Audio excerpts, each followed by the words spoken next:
Naprej zastava slave, na boju naška kri, za blagoroče tnjave, niče najpuška govori.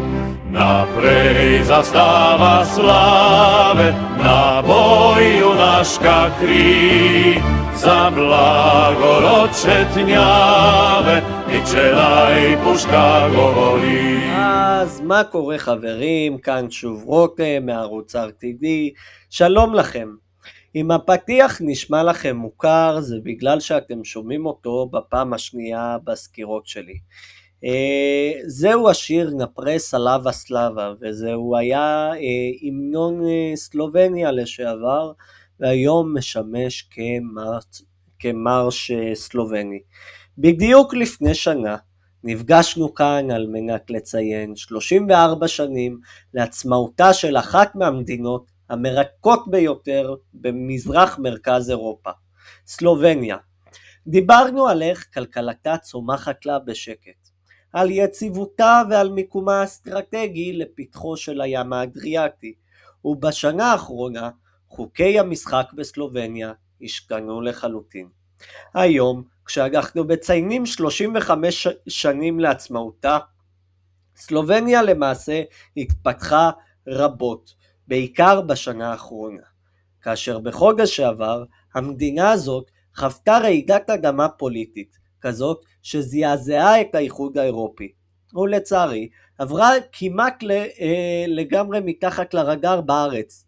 בסלובניה עלה משטר חדש, פרו-ישראלי בצורה קיצונית.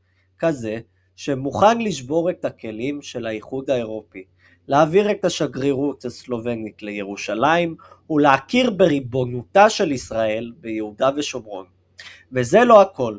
בזמן שאירופה דשדשה במהלך השנה האחרונה, הבורסה הסלובנית רשמה עלייה מטאורית. היום נדבר קצת בגבולות הפולו-אפ ונזכיר דברים משנה שעברה, ונדבר על איך המדינה הקטנה הזאת, סלובניה, הפכה מחברת איחוד צייתנית לשחקנית גיאופוליטית עצמאית וחריפה, ואיך הנס הכלכלי שלה הפך אותה ליעד השקעה חם, בעיקר בשנה הזאת. ברוכים הבאים לסקירה הגיאופוליטית כלכלית השבועית והחגיגית שלנו, לציון 35 שנים לנס הסלובני. שנה מציון הדרך, סלובניה בסימן 35 שנות עצמאות. על מנת להבין את גודל ההישג, צריך לזכור מאיפה סלובניה התחילה, ועל כן אזכיר קצת את מה שדיברנו עליו לפני שנה. ב-1991 סלובניה הכריזה על היפרדותה מיוגוסלביה. היא עשתה זאת דרך מלחמת 10 הימים, אימוק קצר אך ממוקד שהוכיח את הנחישות של העם הסלובני. בניגוד לשאר המדינות של יוגוסלביה ששקעו למלחמות אזרחים לאורך שנות ה-90 ובתחילת שנות ה-2000, כמו בוסניה, סרביה, קרואטיה ואפילו קוסובו, סלובניה הצליחה לחמוק מהתופת הזאת, בזכות הומוגניות אתנית ומיקום צפוני והררי מוגן ביותר. היא הייתה הראשונה להצטרף לאיחוד האירופי ולגוש האירו ולנאטו. היום, ב-2026, כשהיא חוגגת 35 שנות עצמאות, סלובניה היא כבר לא רק כלכלת מעבר, אלא היא מדינה מפותחת, עשירה, עם תוצר לנפש שעקף את רוב מדינות מערב אירופה, ועם תשתית תעשייתית קשוחה וענפה. אבל השנה הזאת תיזכר בהיסטוריה שלה לא בגלל העבר, אלא אך ורק בגלל החודש האחרון. רעידת האדמה הפוליטית, המשטר הפרו-הישראלי החדש-ישן ששובר את הכלים. בחודש האחרון, אזרחי סלובניה הלכו לקלפיות ושינו את המצפן הגיאופוליטי של המדינה ב-180 מעלות, והעלו את המשטר השמרני הלאומני החדש-ישן בלובליאנה, כאשר זה אירוע שמשנה את מאזן הכוחות ביבשת. בתוך ימים, המשטר החדש הכריז בעצם על כוונתו הרשמית להעביר את השגרירות הסלובנית לירושלים, ובכך להפוך למדינה האירופאית, אולי הבולטת ביותר שעשתה זאת, לצד הונגריה. בנוסף לכך, היא מוכנה להכיר ביהודה ושומרון כשטח ישראלי. הצעד הזה הוא דרמטי עוד יותר אפילו מהעברת השגרירות, מה שגורם לפקידים ולחברי פרלמנט בבריסל לתלוש שערות. זוהי הצהרה על נכונות להכיר בריבונות ישראל על ארץ ישראל השלמה, וזהו ניתוץ מוחלט של מדיניות החוץ המשותפת של האיחוד האירופי. האינטרס שעומד מאחורי זה שסלובניה החליטה שבאמצעות המשטר החדש שלה, על רקע הפילוג העולמי, גורם לכך שצייתנות עיוורת לבריסל היא בעצם מקום לקיפאון ולאסון, ועל ידי ברית הדוקה עם ישראל וארצות הברית, סלובניה תמצב את עצמה כראש חץ טכנולוגי וביטחוני. זאת רוצה בעצם גישה להגנה אווירית, טכנולוגיות סייבר ונשק ישראלי, והיא מוכנה לשלם במטבע הטוב ביותר, והוא המטבע הדיפלומטי. הנס הפיננסי, העלייה המטאורית בבורסה הסלובנית. אם לפני שנה דיברנו על טיקר SBI טופ, בעצם ודיברנו על הפוטנציאל שלו לעלות, אנחנו מדברים הפעם על קבלות בשטח. בשנה האחרונה הבורסה של לובליאנה, טיקר LJSE, רשמה למעשה עלייה מטאורית שהפתיעה את האנליסטים בוול סטריט, אבל ממש לא הפתיעה אותי כי אני צפיתי את זה, ונכון להקלטת שורות אלו, הטיקר שמחכה אותה SBI טופ עלה ב-34% בערך.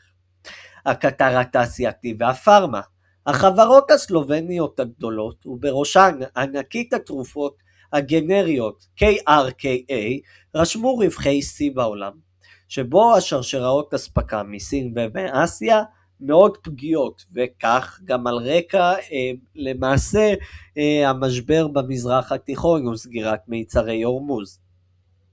אירופה מחפשת למעשה יצור פארמה קרוב ובטוח, וסלובניה היא המרווחה הגדולה ביותר מכך.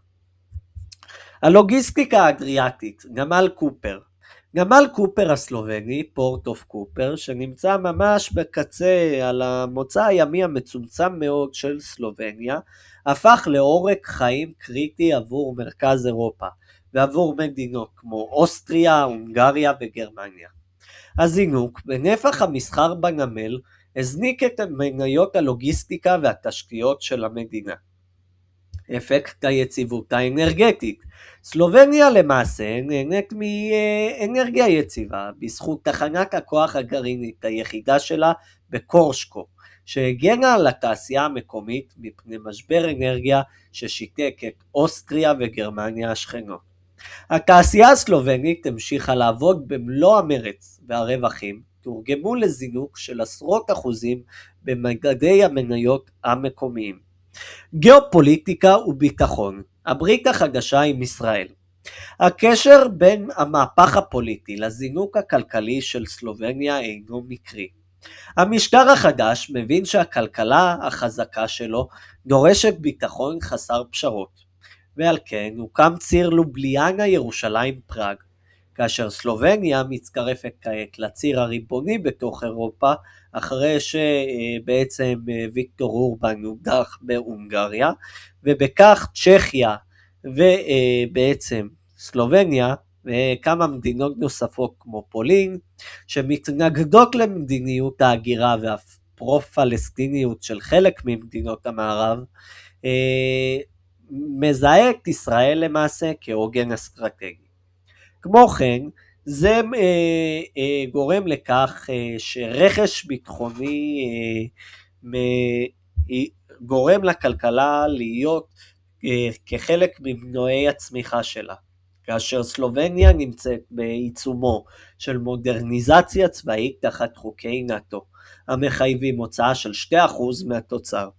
הממשלה החדשה מכוונת את תקציבי העתק הללו לרכש מערכות הגנה אוויריות, מל"טים וסייבר התקפי מחברות ישראליות, כאשר זהו שיתוף פעולה כלכלי ביטחוני שיזרים מיליארדים, הוא יחבר את הכלכלה הסלובנית להייטק הישראלי. אסטרטגיות ההשקעה, איך ניתן להרוויח בעצם מהכוכב החדש של אירופה? לאחר שנה של עליות מטאוריות, השוק הסלובני ב-2026 הוא כבר לא סוד, אבל השינוי הממשלתי הנוכחי פותח הזדמנויות חדשות, כמו בטיקר KRKG שדיברנו עליו רק הרגע, שהיא חברת KRKA, ענקית הפארמה הסלובנית, שהיא נסחרת במכפילים מאוד נוחים לחברות פארמה מערביות, ומחלקת דיבידנדים מאוד גדולים ושמנים, מה שיכול לתרום לתיק של מניות, לחלק הדיבידנדי של התיק שלכם. היא למעשה הלב הפועם של המדד SBI טופ הסלובני. טיקר של PET-G או פטרול DD, חברת האנרגיה והקמעונאות הגדולה במדינה, כזאת שבעצם נהנית ישירות מהצמיחה הכלכלית ומהיציבות האנרגטית שלה. בנוסף לכך, אפשר להשקיע גם בסלובניה דרך תעודות ETF כאלה ואחרות, כמו מדינות שמרכזות את אזור יוגוסלביה לשעבר, או את הגוש של מזרח אירופה, או גושים כאלה ואחרים.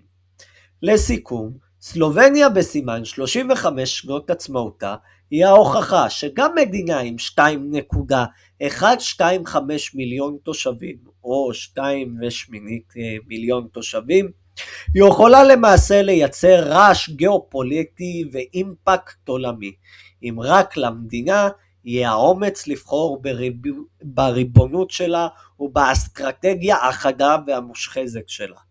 בשנה שחלפה מאז הסקירה הקודמת שלי, סלובניה הוכיחה שהיא לא רק קטר כלכלי יציב, אלא היא מדינה שיודעת לזהות את מגמות העתיד, ויודעת לעשות צעד היסטורי ונכון מבחינה מוסרית, ולחבור לישראל, לשבור את הקיפאון המחשבתי של אירופה, ולהזניק את השווקים הפיננסיים שלה לשיאים חדשים.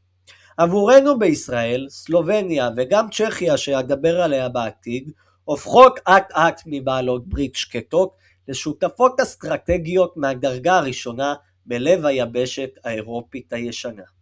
כמובן שהן בכל האמור בסקירה זו, כמו כן גם סקירות אחרות, המלצה או הנאה לפעולה. לפני כל פעולה על סמך סקירותיי יש להתייעץ עם איש מקצוע בעל תעודה בנושא, או להפעיל שיקול דעת עצמאית. אם אהבתם, אשמח שתיתנו לייק לסרטון, תשתפו את הערוץ לחברים ולמשפחה, ואל תשכחו להירשם לערוץ כמנויים. כתוביות של משמעות השיר נפרס עליו הסלאבה יופיעו גם בהתחלה וגם עכשיו בסגיר בעברית לנוחיותכם, על מנת שתכירו בעצם את המשמעות הסנטימנטלית של שיר זה. נתראה בסקירה הגיאופוליטית כלכלית הבאה. Naprej zastava slave, na boju naška kri, za blagoroče tnjave, iće najpuška govori. Naprej zastava slave, na boju naška kri, za blagoroče tnjave, iće najpuška govori.